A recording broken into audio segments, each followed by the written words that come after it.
Dans les vidéos précédentes, nous avons explicité les notions de connaissance et d'ignorance, de vérité et de post-vérité. Dans ce contexte, nous avons explicité les mécanismes d'émergence des fake news et suggéré que la science était depuis peu attaquée par des régimes de vérité particulièrement virulents que nous avons qualifiés de conspirationnistes et agnotologiques. Dans cette nouvelle vidéo, consacrée à la science face à la production des ignorances, j'aimerais tenter d'expliquer de quels mécanismes ils procèdent, mais également quelles sont les failles de la science qu'ils exploitent. Car oui, la science a des failles. La science est robuste, mais elle est portée par une épistémologie fragile. Vous vous souvenez peut-être de cette phrase de Victor Hugo, que j'ai citée dans une précédente vidéo, « La science est l'asymptote de la vérité ». Elle est issue d'un texte dont voici un plus long extrait. La science cherche le mouvement perpétuel. Elle l'a trouvé, c'est elle-même. La science est continuellement mouvante dans son bienfait. Tout remue en elle, tout change, tout fait peau neuve. Tout nie tout, tout détruit tout crée tout, tout remplace tout. Ce qu'on acceptait hier est remis à la meule aujourd'hui. La colossale machine science ne se repose jamais, elle n'est jamais satisfaite, elle est insatiable du mieux que l'absolu ignore. Ainsi la science forge des représentations du monde qui tentent de s'approcher toujours plus de la réalité, mais souvent contre le sens commun. L'absence de certitude définitive lui confère sa force, sa flexibilité et sa robustesse, tel le roseau de la fable, mais constitue également une certaine fragilité face aux attaques agnotologiques. Alexandre Koyré, philosophe des sciences, écrivait dans L'explication du réel par l'impossible, « Les lois scientifiques sont peut-être vraies, mais elles décrivent bien peu souvent la réalité observable. Car oui, la science ne décrit pas la réalité. C'est une force, car elle permet d'expliciter le monde en le simplifiant, mais c'est également une faiblesse. » Jean-Marc Lévy-Leblond écrit, de son côté, « La science ne produit pas de vérité absolue et universelle. Bien plutôt, elle fournit des énoncés conditionnels, et sa force vient précisément de sa capacité à définir leurs conditions de validité. Pourtant, la rigueur qui lui est nécessaire pour définir ces conditions de validité lui confère également une certaine faiblesse, car ces normes sont extrêmement sévères. Et puis la science a évidemment une dimension humaine qui la fragilise également. Vous vous souvenez peut-être de cette citation de François Jacob que je vous ai présentée dans une précédente vidéo. La science de jour met en jeu des raisonnements qui s'articulent comme des engrenages, des résultats qui ont la force de la certitude. Consciente de sa démarche, fière de son passé, sûre de son avenir, la science de jour avance dans la lumière et la gloire. Mais à la science de jour répond la science de nuit. La science a en fait deux aspects. La science de nuit, au contraire de la science de jour, erre à l'aveugle. Elle hésite, trébuche, recule, transpire, se réveille en sursaut. Doutant de tout, elle se cherche, s'interroge, se reprend sans cesse. C'est une sorte d'atelier du possible où s'élabore ce qui deviendra le matériau de la science. Ce qui guide l'esprit alors, ce n'est pas la logique, c'est l'instinct, l'intuition. C'est le besoin d'y voir clair, c'est l'acharnement à vivre, c'est le courage. Ainsi la science est robuste, mais elle repose sur l'activité d'acteurs qui sont des êtres humains. Un certain nombre d'ambiguïtés qui à la fois donnent sa force et sa faiblesse à la science tournent autour de la notion du doute scientifique, qui est une notion subtile. Du doute et du scepticisme. Voyons ce qu'il en est. Jean-Gabriel Ganassia, professeur d'informatique à Sorbonne Université, écrivait dans Le Monde des idées en 2018 « Le bon doute est un doute inquiet, qui défend des thèses tout en restant ouvert aux arguments de l'autre. Le mauvais doute est un doute qui ne doute pas de lui-même, qui ne supporte aucune contradiction et qui n'est pas étayé par les faits. La science, par nature, se nourrit de défiance. Elle ne repose pas sur la confiance dans les intuitions immédiates que nous donnent les sens. Elle essaye, au-delà de son doute, de retrouver des formes d'assurance par des débats contradictoires, en utilisant des arguments rationnels et des preuves rigoureuses. On voit donc qu'il y a une différence fondamentale entre le doute du scientifique, qui repose sur un scepticisme organisé, tourné vers ses propres idées, et le doute des conspirationnistes, que nous évoquerons tout à l'heure, ou le scepticisme des climato-sceptiques, qui reposent, eux, sur la contestation a priori des idées qui leur déplaisent. Et puis je parlais tout à l'heure des normes de la science. Les normes de la science sont extrêmement sévères. Pour parvenir à élaborer ces formes d'assurance dont parle Jean-Gabriel Ganassia, la méthode scientifique s'impose une exigence qui entrave bien souvent l'action rapide. Autant de failles qui sont faciles à exploiter par les personnes mal intentionnées. Les failles donc. Savez-vous que très paradoxalement, le slogan des néo-créationnistes américains est « Enseigner la controverse ». Eh bien oui, comme l'explique Peter Gallison à l'université Harvard, ceux qui veulent produire de l'ignorance sur un sujet donné prônent généralement plus de recherche. Le fait que tous les points de détail ne soient pas résolus permet en effet de donner l'illusion qu'il y a débat sur l'ensemble de la question. Ainsi, quand on n'a pas assez de preuves, on en demande. S'il y en a, on commandite de nouvelles études qui mettent le doute. Ainsi, le soutien apporté à la science peut dans les faits devenir un instrument de création d'ignorance. C'est une des leçons les plus importantes des dossiers du tabac, sur lesquels a notamment travaillé Robert Proctor, que j'ai évoqué dans une précédente vidéo. L'industrie a alors été capable de créer le doute, non pas tant par le déni direct, que par le fait d'en appeler d'une manière persistante à toujours plus de recherche. Qui donc pourrait s'opposer à davantage de recherche? Comme l'avoue un document d'Imperial Tobacco, la recherche doit se poursuivre encore et toujours. Le coup de génie du négationnisme de l'industrie du tabac a été de détourner le public de la vérité, en accaparant à son profit le respect que l'on porte à la science. Mieux, en finançant massivement des recherches sur ce que l'on appelle la causalité alternative. La notion de fait alternatif doit vous évoquer quelque chose. C'est une forme de détournement de la science. Un des noms donnés à cette stratégie est celui de controverse ouverte, qui au fond autorise l'industrie à exploiter la rhétorique d'ouverture d'esprit des libéraux, tout en attaquant les défenseurs de la santé publique en les taxant d'esprits obtus et de zélotes.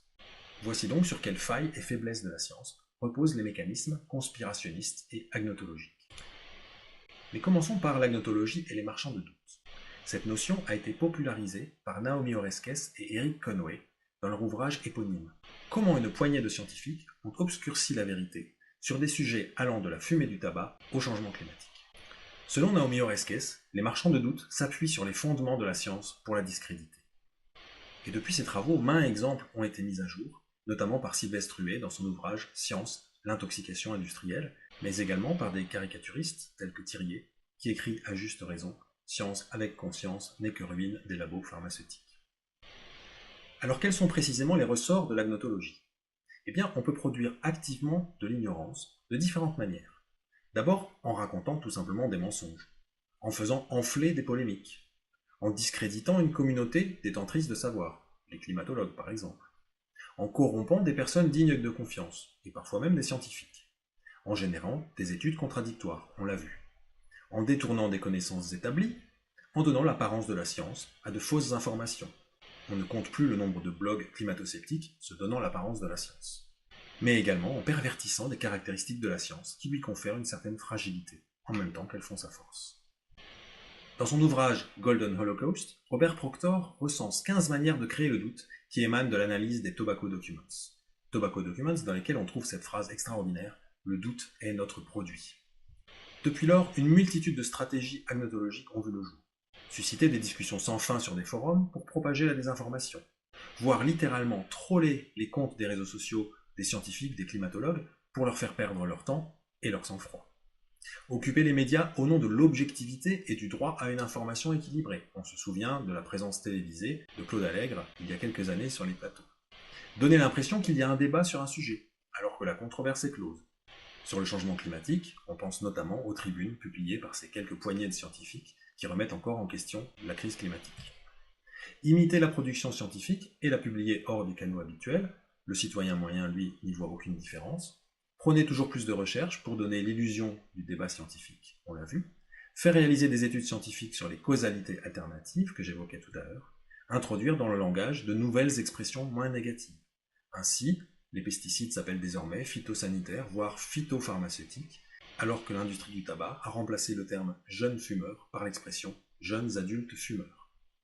Autre stratégie, exploiter les craintes idéologiques de scientifiques pour les mobiliser. Il ne faut pas négliger le fait que, et notamment aux États-Unis, après la chute du communisme, une certaine résistance à l'interventionnisme de l'État persiste dans les milieux libertariens. Or, toute tentative de régulation par les États réveille les craintes idéologiques de ces personnes qui, au nom de leurs valeurs, sont parfois prêts à s'engager contre la vérité même. Enfin, financer des think tanks pour faire pression sur l'opinion et les décideurs. On voit donc comment ces stratégies agnotologiques attaquent et fritent ce mode construit, ce qui justifie a posteriori cette expression de reverse epistemology era que j'employais dans une précédente vidéo. Mais voyons à présent l'approche conspirationniste. Le principe de cette approche, également appelée complotiste, consiste à penser qu'on nous manipule. On nous manipule, il nous manipule.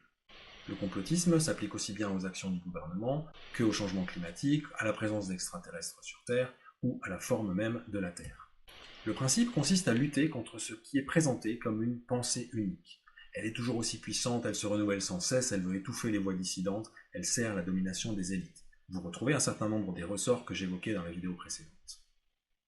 Ces caractéristiques sont les suivantes. C'est un discours anti-système, un refus des évidences qui angoissent, un besoin peut-être de rediversifier les possibles, une manière d'attirer l'attention sur soi. Mais ce sont ces mécanismes qui sont les plus pervers. Ils mettent d'abord à l'œuvre un esprit critique particulièrement dévoyé. L'esprit critique que l'on enseigne est l'esprit critique tourné vers ses propres idées, alors que celui-ci est tourné vers les idées des autres, celles qui dérangent. Ensuite, l'approche complotiste se focalise sur ce qu'on appelle les faits périphériques. Dans une approche scientifique, on va commencer par collecter les faits, tous les faits, et essayer d'en faire émerger une théorie. Dans l'approche complétiste, la théorie préexiste, et la recherche consiste à seulement collecter les faits qui valident cette théorie préexistante. L'approche complotiste est également 100% inductive, c'est-à-dire qu'à partir de ces seuls faits, on élabore une théorie qui ne sera jamais mise à l'épreuve des autres faits qui ont été négligés. Ces approches font donc preuve d'un biais de confirmation poussé à l'extrême. Mais elles reposent également sur une culture épistémologique que l'on peut véritablement qualifier d'indigente. Pour discuter régulièrement avec des complotistes sur les réseaux sociaux, je peux attester du fait que la plupart d'entre eux n'ont aucune idée de la manière dont la recherche fonctionne, ce qui du reste n'est pas sans questionner la manière dont nous enseignons les sciences à l'école. Enfin, et c'est peut-être son mécanisme principal, l'approche complotiste repose sur une non-réfutabilité intrinsèque. Nous développerons ce point dans la prochaine vidéo en abordant les travaux de Karl Popper, mais pour qu'une théorie soit qualifiée de scientifique, il doit être possible de la mettre à l'épreuve. Or, dans l'approche complotiste, les théories ne peuvent jamais être mises à l'épreuve. Pourquoi ? Parce qu'à chaque fois que vous essayez de mettre une théorie complotiste à l'épreuve, il est possible de vous renvoyer l'argument selon lequel votre information, produite par les élites, est justement la preuve que ces derniers cherchent à nous tromper. J'aimerais terminer cette vidéo en évoquant brièvement le cas des créationnismes, bien qu'il dépasse un peu le cadre de cette réflexion. La méthode scientifique, c'est « voici les faits, quelles conclusions pouvons-nous en tirer ?» La méthode créationniste, « voici la conclusion, quels faits pouvons-nous utiliser pour la soutenir ?» La conclusion, bien entendu, est dans la Bible. Vous voyez qu'il existe une similitude très forte entre cette approche, caricaturale bien sûr, et l'approche complotiste que nous avons développée à l'instant. Le point commun en particulier entre les deux approches est leur non-réfutabilité respective. Le créationnisme, c'est donc un autre déni de réfutabilité. Hypothèse, Darwin avait tort. Expérience, lisez la Bible. Résultat, Dieu l'a dit, je le crois, donc c'est vrai. Hypothèse prouvée. Mais le créationnisme, c'est également une bataille d'arguments d'autorité inégaux. Pensez que la Bible a été écrite il y a 2000 ans, lue par des millions de personnes. Si vous êtes scientifique, pour vous c'est un argument d'autorité, qui n'est pas étayé par les faits. Mais pour un croyant, les ouvrages de Darwin ne souffrent-ils pas du même travers ? Je pense ainsi que dans la lutte contre ces régimes de vérité hostiles à la science, la posture rationaliste est absolument vouée à l'échec. C'est ce que j'essaierai d'expliquer dans la prochaine vidéo, Enquête de vérité, dans laquelle je vous fournirai des outils pour répondre à ces formes agnotologiques.